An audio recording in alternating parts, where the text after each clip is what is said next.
जय श्री राधे राधे। तो आप लोग को पहले के क्लास में जो आप लोग को अर्धपारगम झिल्ली, प्रासरण प्रासरण दाब, वान ठॉप गुणक, आइसोटोनिक विलयन, इससे रिलेटेड भूल्य के अनुभार में जो संबंध बताए थे, आप लोग को आज हम आगे हम आप लोग को सवाल बताने जा रहे हैं, इसलिए हमारे साथ जुड़े रहिए और इस क्वेश्चन को एकदम बेहतरीन ढंग से समझिए। तो आपका पहला जो प्रश्न है वो प्रासरण दाब और विघटन की मात्रा के बीच संबंध प्राप्त करें। इसमें प्रासरण दाब और विघटन की मात्रा का चर्चा है। इसमें किसकी चर्चा है? प्रासरण दाब और विघटन की मात्रा की चर्चा है।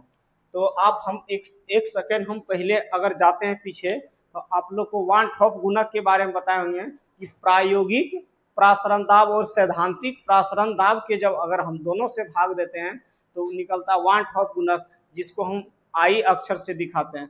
वान ठॉप गुणक को किस अक्षर से दिखाते हैं? आई से दिखाते हैं। इसलिए प्रायोगिक प्रासरण दाब को पी से दिखाते हैं और सैद्धांतिक प्रासरण दाब को पी नॉट से दिखाते हैं, पी पर पावर 0। किस पर पावर 0? पी पर पावर 0। देखिए लिख देते हैं यहाँ नोट में, ठीक है, कि प्रायोगिक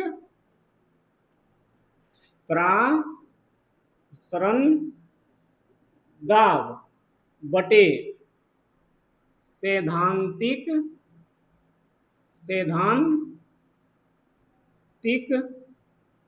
प्रासरण दाब के अनुपात को क्या कहते हैं? वान ठॉप गुणक। क्या कहते हैं? वान ठॉप गुणक, यानी पी बटे पी नॉट, यानी आई भी लिख। सीधा सवाल में प्रासरण दाब और विघटन की मात्रा के बीच संबंध प्राप्त करें, तो इसका होगा क्या?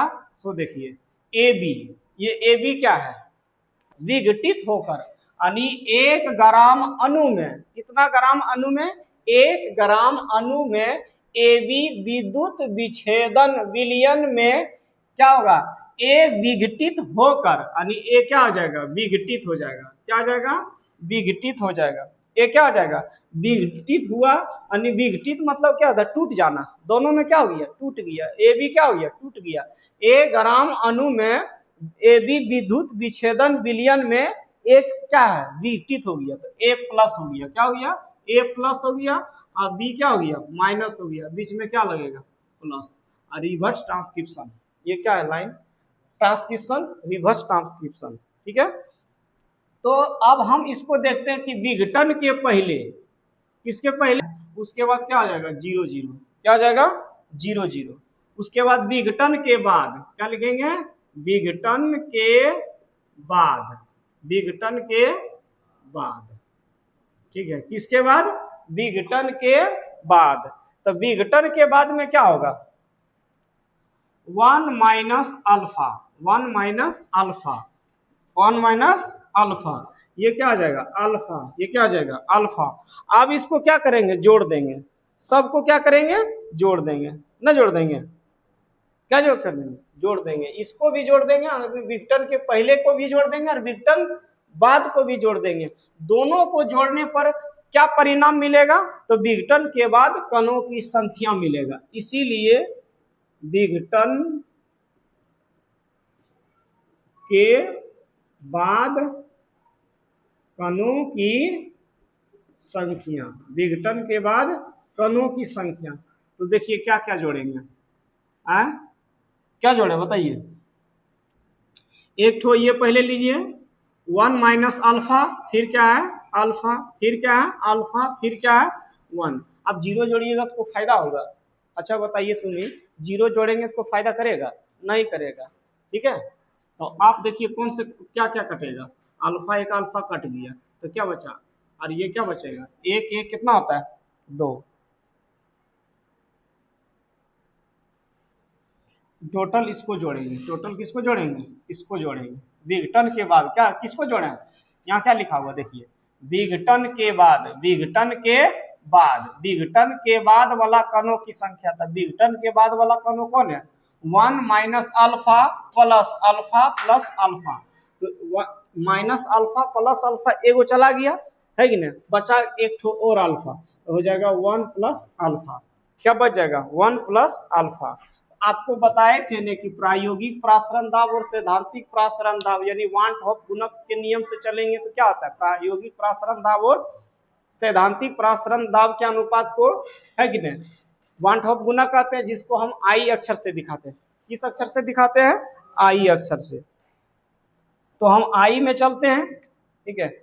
तो पहले आइए वान हॉफ गुणक के अनुसार, तो क्या था, पी बटे पी नॉट, पी बटे पी नॉट क्या आया था, पी बटे पी नॉट बराबर क्या आ जाएगा 1 प्लस आई 1 प्लस अल्फा बटे 1, 1 प्लस अल्फा बटे 1, ठीक है। तो क्या निकला, पी बटे पी नॉट, पी बटे पी नॉट 1 प्लस अल्फा, क्या बचा 1 प्लस अल्फा बचेगा।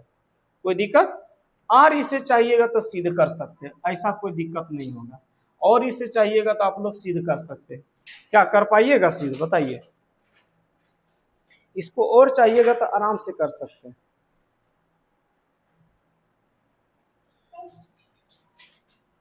इसे और सिद्ध कर सकते हैं, ठीक है। तो ये आपका ये प्रश्न है, ठीक है, उतारिए आप लोग। 33 नंबर का आपको सवाल बताने जा रहा है, गौर फरमाइएगा। क्या है क्वेश्चन, वांट हॉफ गुणक एवं विघटन की मात्रा। क्या क्वेश्चन है, वांट हॉफ गुणक एवं विघटन की मात्रा के बीच संबंध दें। बहुत बढ़िया क्वेश्चन है, वांट हॉफ गुणक और विघटन की मात्रा के बीच संबंध है। कोई फर्क नहीं है, थोड़ा सा एक टीशन दिमाग लगाने की बात है इसमें। क्या लगाना है, थोड़ा सा दिमाग लगाना है इसमें, और कोई बात नहीं है, ठीक है। क्या दिमाग लगाना, थोड़ा सा दिमाग लगाना। देखिए हम कैसे आपको इसको सिद्ध करेंगे, ठीक है। तो आइए शुरू में क्या है, यहाँ क्या है, वांट हॉफ गुणक, क्या है, वांट हॉफ गुणक तथा विघटन की मात्रा के बीच संबंध प्राप्त करें। किसके बीच प्राप्त करना है, वांट हॉफ गुणक और विघटन की मात्रा के बीच संबंध प्राप्त करते हैं। सॉल्यूशन में आइए, देखिए आप प्रायोगिक प्रासरण दाब बटे सैद्धांतिक प्रासरण दाब के अनुपात को क्या कहते हैं, वांट हॉफ गुणक। Van't Hoff i equal to p बटे पी नॉट होता है कि नहीं होता है। इसके बराबर में हम क्या दे सकते हैं, 1 plus n minus 1 into alpha, into क्या आ जाएगा अल्फा, क्या आ जाएगा रे अल्फा बटे 1। आप ही बताइए कि कहीं न कहीं ये आई बराबर पी बटे पी नॉट है, और इसी के बराबर 1 plus into n minus 1 into alpha बटे 1 है। तो हम क्यों नहीं कर दें 1 प्लस, क्यों नहीं कर दें हम आई के बराबर में 1 plus n minus 1 into alpha बटे 1। 1 गुना 1 करेंगे तो क्या आएगा, आई 1 गुना आई करेंगे तो क्या आ जाएगा, आई न होगा। 1 गुना आई करेंगे क्या होगा, आई हो जाएगा। तो 1 plus n minus 1 into alpha हो जाएगा कि ना हो जाएगा, बताइए, बोलिए रे, हो जाएगा कि ना। अच्छा ये बताइए, एक इधर रह के क्या करेगा, एक काम कीजिए, आई के साइडवा तरफ भेज दीजिए, तो क्या बचा 1 माइनस अल्फा, आई माइनस 1 अल्फा को नीचे कर दीजिए तो क्या बच जाएगा, एन माइनस 1 बच जाएगा। क्या बच जाएगा, एक नहीं, अल्फा को वही उसी साइड रहने दीजिए। किसको भेज देंगे, एन माइनस 1 को भेज देंगे। किसको भेज देंगे, 1 माइनस इधर भेज देंगे। इसीलिए अल्फा बराबर आई माइनस 1 बटे एन माइनस 1, यही बचेगा। और यही अल्फा का मान अगर हम यहाँ पुट कर दे तो इसमें भी नहीं काम हो जाएगा, देखिए कितना शानदार हो जाएगा, पी बटे पी नॉट, और एक काम कीजिए 1 इधर भेजिए, बच जाएगा अल्फा। क्या बच जाएगा अल्फा, तो क्या हो जाएगा, एक नीचे लघुत्तम मान लीजिए पी माइनस पी नॉट बटे पी बराबर क्या आ जाएगा अल्फा। और अल्फा का मान क्या निकला है, आप ही बताइए, अल्फा का मान क्या निकला है रे, देखिए आई माइनस 1/n-1। हम ये भी रख सकते हैं, ऐसा कोई बात नहीं है, हम यहाँ भी आप रख सकते हैं, कोई दिक्कत नहीं है, कोई दिक्कत वाली बात नहीं है। ठीक है, आप इसे जोड़ के लिख सकते हैं, नहीं तो यहीं तक आप रख सकते हैं, कोई दिक्कत नहीं। ठीक है, तो आप ऐसा भी आप काम कर सकते हैं, ऐसा कोई बस इतने काम कर जाएगा, इतने तक भागने लगेगा, है कि नहीं, इतने काफी काम। फिर नेक्स्ट प्रश्न है, वांट ऑफ गुणक और संगुणन की मात्रा के बीच संबंध प्राप्त करें। एक था प्रासरण दाब और विघटन की मात्रा, दूसरा है वांट ऑफ गुणक विघटन की मात्रा, दोनों में विघटन की मात्रा, खाली अंतर क्या है, प्रासरण दाब वांट ऑफ गुणक। वांट प्रासरण दाब और विघटन की मात्रा में आया P बटे P naught equal to 1 plus alpha, और इसमें आया अल्फा बटे I माइनस 1 बटे n माइनस 1। अब देखते हैं कि वांट ऑफ गुणक और विघटन संगुणन की मात्रा के बीच क्या संबंध बनता है, क्या संबंध बनता है। तो आपका प्रश्न लिख देते हैं, क्या है, 34 नंबर प्रश्न, यानी 34 नंबर का। तो वांट ऑफ गुणक, इसमें किसका किसका चर्चा किया है, वांट ऑफ गुणक और संगुणन, बस यही याद रखिएगा, संगुणन की मात्रा और वांट ऑफ गुणक। इसमें देखिए प्रासरण दाब और विघटन की मात्रा, इसमें वांट ऑफ गुणक और विघटन की मात्रा, विघटन की दोनों में लगा हुआ खाली से, यानी फर्क क्या है आपका, फर्क क्या है कि प्रासरण दाब और वांट ऑफ गुणक, और इसमें क्या है, वांट ऑफ गुणक इसमें भी है, वांट ऑफ गुणक इसमें भी है, और विघटन की मात्रा इसमें था, तो इसमें क्या है, संगुणन की मात्रा। चेंज देखिए कहाँ होगा, विघटन की मात्रा दोनों में, विघटन की मात्रा के साथ एक बार प्रासरण दाब था, और विघटन की मात्रा के साथ एक बार वांट ऑफ गुणक था।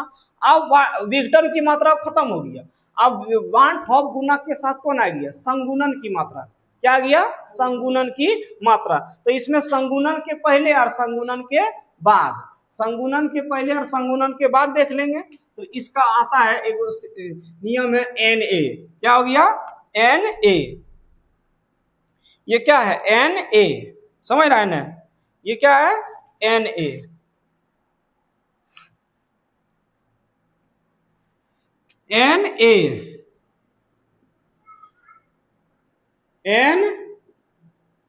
रिवर्स N इंटू, अब इसमें क्या कर देता है, इस तरह, ठीक है।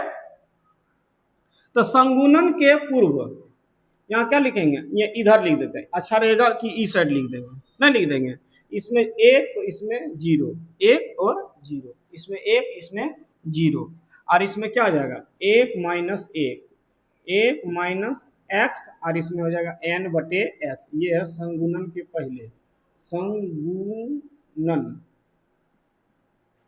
संगुणन के पहले, संगुणन के पहले, किसके पहले, संगुणन के पूर्व या पहले बोलिए कोई बात नहीं, संगुणन के बाद, संगुणन के बाद, संगुणन के पूर्व, संगुणन के बाद, ठीक है।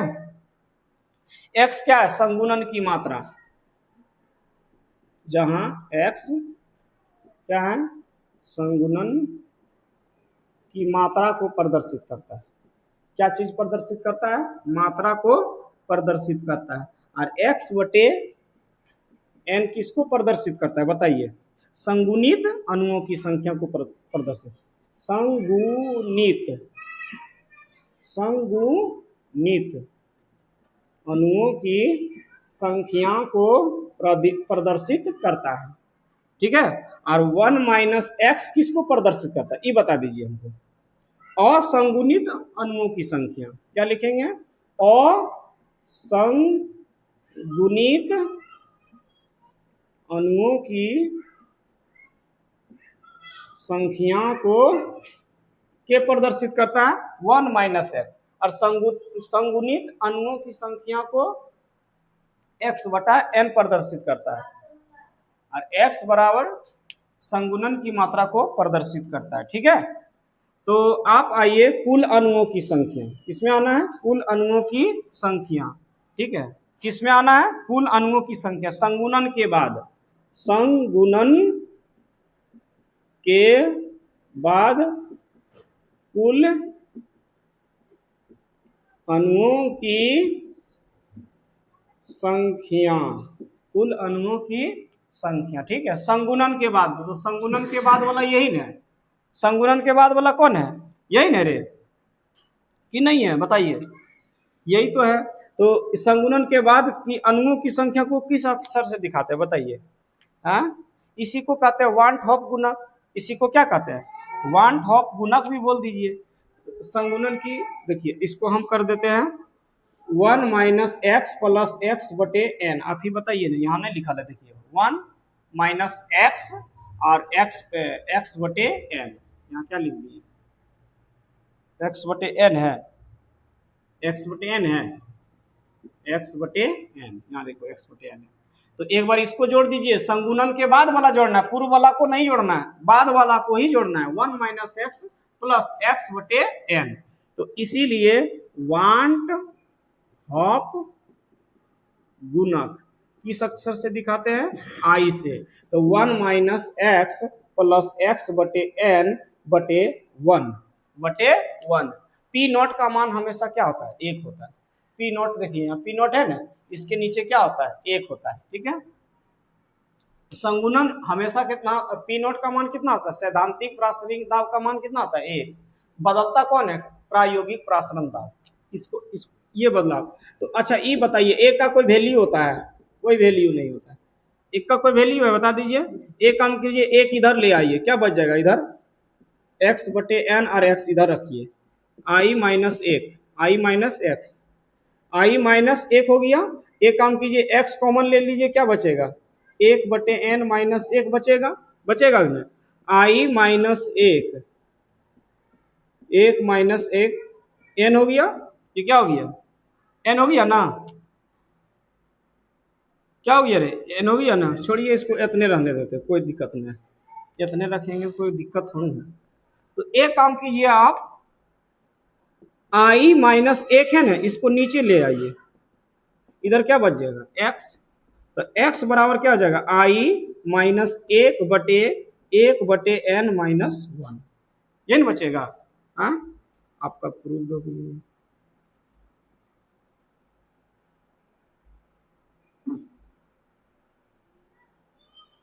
प्रूफ ना हो गया, चलिए आपका प्रूफ हो गया, सिद्ध हो गया ना। तो आप यही चाह रहे थे कि वांट ऑफ गुणक और संगुणन की मात्रा के बीच क्या संबंध था, तो x बराबर 1 माइनस एक्स बराबर 1 माइनस एक्स बराबर आई माइनस 1 बटे 1 बाय एन माइनस 1, यही आया आपका सिद्ध हो गया। तो कुछ नहीं किए हैं, बस अणुओं की कौन सा अणु जोड़े हैं, आपको याद है, संगुणन के बाद वाला अणुओं को जोड़ दिए, तो संगुणन के बाद कुल अणुओं की संख्या, तो इसको और इसको जोड़े हैं। जोड़ने के बाद वांट ऑफ गुणक बताइए, ये क्या है, प्रायोगिक प्रासरण दाब है, और सैद्धांतिक प्रासरण दाब का मान 1 होता है, हमेशा कितना होता है, 1 होता है, ठीक है। तो 1 से भाग दिए, तो 1 से कोई भाग देने से फर्क नहीं पड़ा। अब वांट ऑफ गुणक का मान 1 आई से दिखाते हैं, तो आई बराबर 1 माइनस एक्स प्लस एक्स बटे एन हो गया। फिर क्या किए कि एक को आई के से आई तरफ ले आए, तो प्लस था, हो गया माइनस, बच गया माइनस एक्स प्लस एक्स बटे एन। एक्स प्लस एन को पहले लिखे हैं, माइनस एक्स को उधरे रहने दिए, ताकि माइनस कॉमन लेने में आसानी हो। एक्स एक्स दोनों कॉमन है, बच गया क्या, 1 बटे एन माइनस 1, ठीक है। अब यहाँ एक्स को इस साइड रहने दिए, लेफ्ट को इधर ले आए, तो गुणामता हो गया डिवाइड हो गया, मल्टीप्लाई में हो गया डिवाइड में, यानी गुणामता हो गया भाग में। अब ये काम किए कि जगह को अदल बदल कर दिया है ना, अदला बदली कर दिए, कि इसको इधर भेज दिए, उसको उधर भेज दिए, हो गया सी, है ना, भेज दिए दोनों आपस में इधर उधर। तो ये आपका, तो आप लोग को नेक्स्ट दिन जो बताएंगे वो न्यूमेरिकल बताएंगे, राउल के नियम पर आधारित आप लोग को आंतरिक प्रश्न नेक्स्ट दिन बताएंगे। तो आप लोग इस तरह से समझ लीजिए, जो होगा आप लोग बढ़िया से इसे, अगर कहीं परेशानी होगा तो कमेंट जरूर कीजिएगा, ठीक है। तो नेक्स्ट दिन, जय हिंद।